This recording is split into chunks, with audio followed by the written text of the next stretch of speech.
So how many of us have ever promised to do something for a friend only to blow them off? Well, this may happen to you once in a while, but a quote by Goldman said, a verbal contract isn't worth the paper it's written on. And basically what it's saying is that verbal contracts are not based on anything. But sometimes in our relationships, we may blow people off and we say that we'll do something, but we don't. But it's up to us to make our word count for it, and I'll show you guys in many ways in your occupation and in your relationships.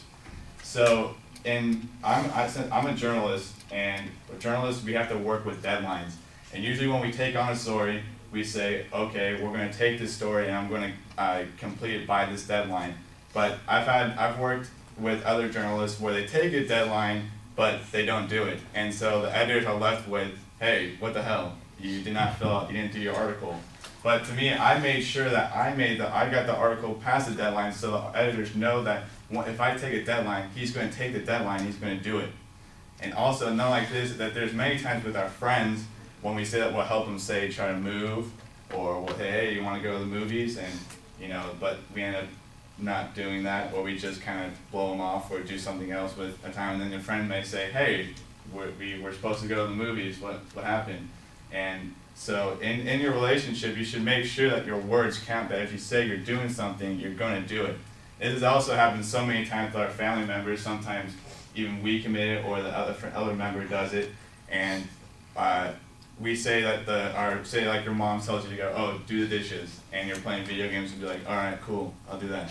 But later you end up not doing the dishes, and then be like, hey, why not do the dishes? I told you to do the dishes like 3 times, and you just say, well, you just shrug your shoulders. And so what happens is that you have to make sure that your words count to your family members, and when you say that you'll do something, you'll do something. So basically, even though a verbal contract isn't based on anything, it's up to you to make your words count in every aspect of your life, in your occupation, with your friends and family. So.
All right, Alex, the rhetorical question is attention advice is fine. It leads into the topic. I think you've got an interpretation here and a thesis that's okay, although it is a little bit abstract in relationship to the topic, but you make sense of it. There's some setup of the structure. It was pretty basic, but that's okay. At least we know the general direction that you're headed. I think you've got a couple of good examples. There are reasonable details on them. They could be maybe a little bit more interesting if there was something more precise in it. You've got kind of the hypothetical on both of them instead of using an actual example, and I think as a consequence it lacks some of the detail and illustrative purposes that would make it more compelling to the audience, but they do fulfill the requirements that you have on those particular points. Presentation issues. Look, your voice projects really well. I think there's very good variety while you're speaking. I didn't notice any hesitancies while you were talking. Even though you kept the topic in your hands, you had it just in one hand. It wasn't waving around, and I thought you gestured pretty effectively. Your eye contact is a little bit inconsistent. I think you lose a little bit on the second point. You have a tendency to kind of withdraw into yourself when you're thinking of the next idea, and that was much more noticeable in the second half of the speech than in the first half of the speech.